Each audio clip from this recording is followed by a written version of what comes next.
Continuando con el tema de termodinámica, vamos a ver la segunda ley de termodinámica. Como ya vimos anteriormente, la primera ley de termodinámica simplemente es un balance entre las distintas formas de transferencia de energía, que es el trabajo y el calor, ¿verdad? Pero este balance no explica los procesos espontáneos. El proceso espontáneo es todo aquel que ocurre de manera natural, que no requiere de un esfuerzo externo para ocurrir. Por ejemplo, un ejemplo de ello es envejecer. Envejecer es un proceso completamente espontáneo. Morir es un proceso espontáneo, ¿verdad? Entonces, por ello se hizo necesario una segunda ley. Y es la segunda ley de termodinámica que vamos a ver. Como les comenté anteriormente, existen procesos espontáneos, los cuales ocurren de manera natural y se dan sin que se realice ningún esfuerzo alguno. Les ponía como ejemplo el envejecimiento.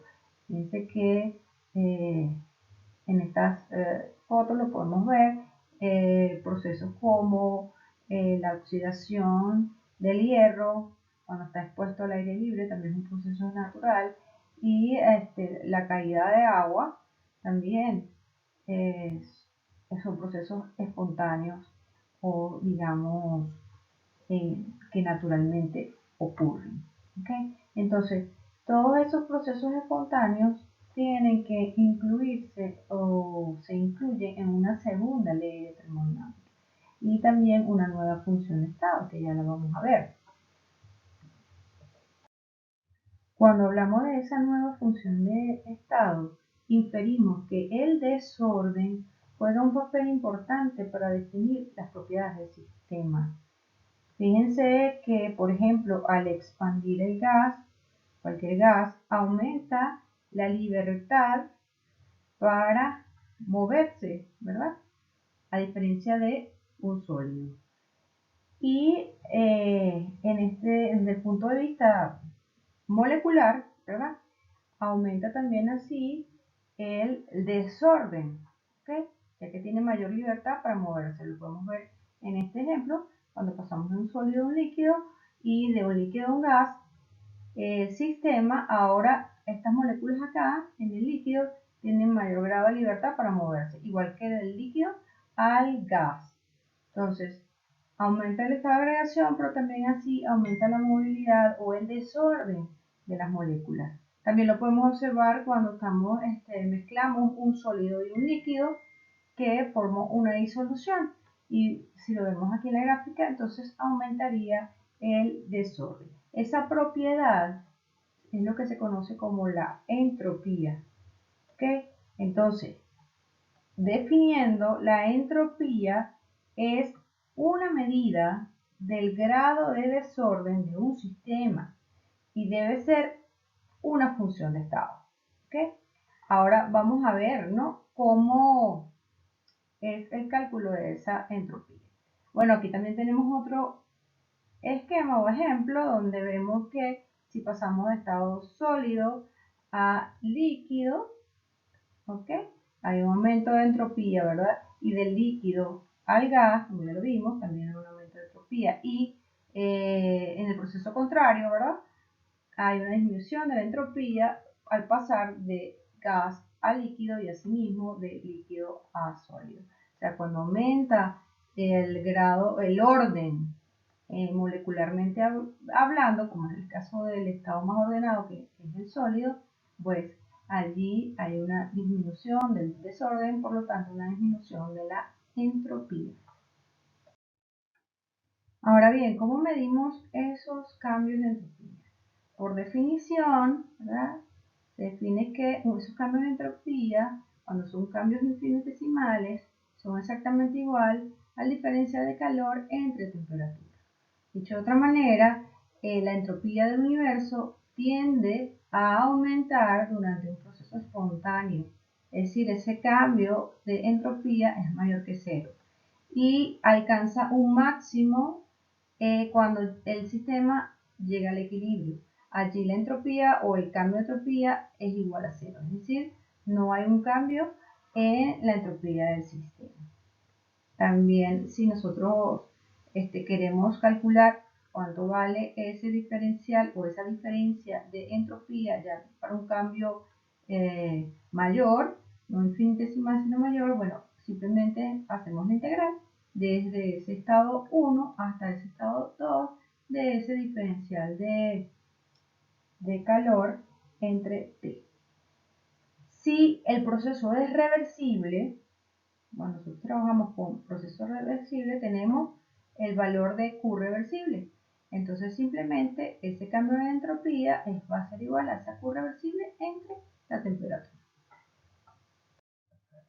El delta S promedio, cuando tenemos un mol de sustancia a temperatura y presión constante, se puede calcular con el delta H entre T. Acuérdense que tenemos a presión constante siempre Q, el calor Q, va a ser igual a el delta H. Por eso podemos utilizar también aquí, en los casos de presión constante, el delta H para calcular los cambios de entropía. Y por otra parte, es bueno introducir esta nueva ecuación si combinamos esta segunda ley que nos habla de lo que es la entropía con la primera ley de termodinámica. La primera ley de termodinámica, es el cambio del calor menos el trabajo PV ¿no? Presión por diferencia de volumen. Como según la segunda ley de termodinámica podemos despejar aquí ese cambio en el calor es igual a T por ds, simplemente es un despeje, ¿verdad? Lo podemos sustituir en esta ecuación de diferencial de energía interna, ¿verdad? Entonces, al colocarlo acá, nos queda que esa diferencial de energía interna, TE, va a ser igual, en vez de Q, ponemos el valor de Q, ¿verdad? T por delta S menos P de B. Y esta es la famosa ecuación de Gibbs, que vamos a ver más adelante donde se usa. Ok, ahora veamos cómo se calcula ese delta S mediante un ejemplo. Dice, calcular el delta S para una expansión isotérmica reversible de un mol de gas ideal al doble de su volumen. O sea, la expansión es al doble del volumen, ¿ok? Entonces el gas se va a expandir al doble del volumen inicial. Es decir, B2 va a ser 2 veces B1. Ok, si partimos de la ecuación que les decía anteriormente, ¿no? La ecuación de Gibbs, donde dice que ese diferencial de energía interna va a ser igual a la temperatura por el diferencial de entropía menos P por dB, entonces conocemos primero que para un gas ideal también es válida la siguiente ecuación, que ese diferencial de energía interna va a ser igual a C sub B por el delta T.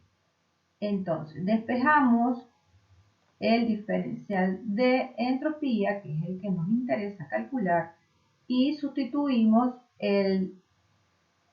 esta ecuación de diferencial de energía interna aquí. ¿Lo ven? Entonces, al hacer eso, nos quedaría esta ecuación, que el diferencial de entropía va a ser igual al cambio de energía interna entre T, porque por el despeje T pasa para acá dividiendo, más el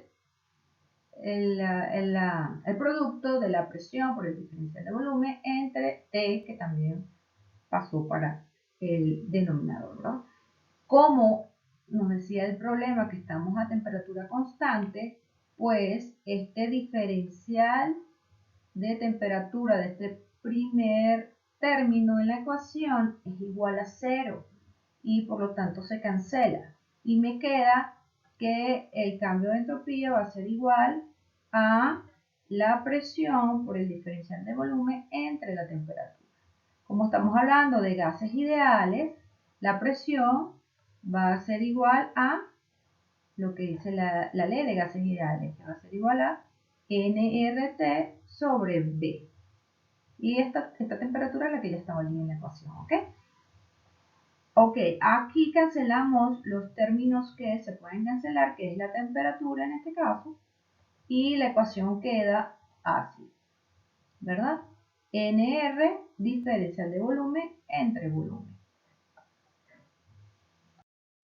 Continuando con el ejemplo, ¿verdad? Veníamos de haber hecho este despeje y nos queda que debemos integrar para poder calcular cuánto vale ese cambio de entropía. Entonces la integral de el diferencial de entropía va a ser igual a la integral desde el estado 1 al estado 2 de NR por el diferencial de volumen entre volumen.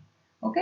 Al hacer este cálculo o hacer esta integración nos queda simplemente una integral sencilla, n y r son constantes, sale de la integral y el dB sobre b es simplemente el logaritmo neperiano de b2 entre b1.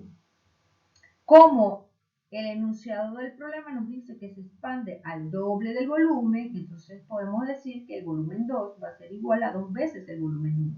Y lo podemos sustituir ahí en la ecuación, aquí, ¿verdad? Entonces en vez de colocar B2, ponemos 2B1. B1 con B1 se cancela y me queda el logaritmo neperiano de 2.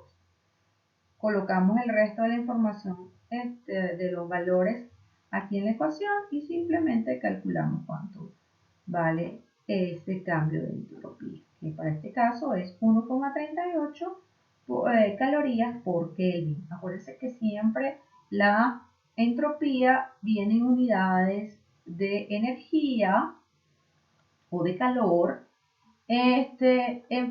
con temperatura absoluta, en este caso Kelvin.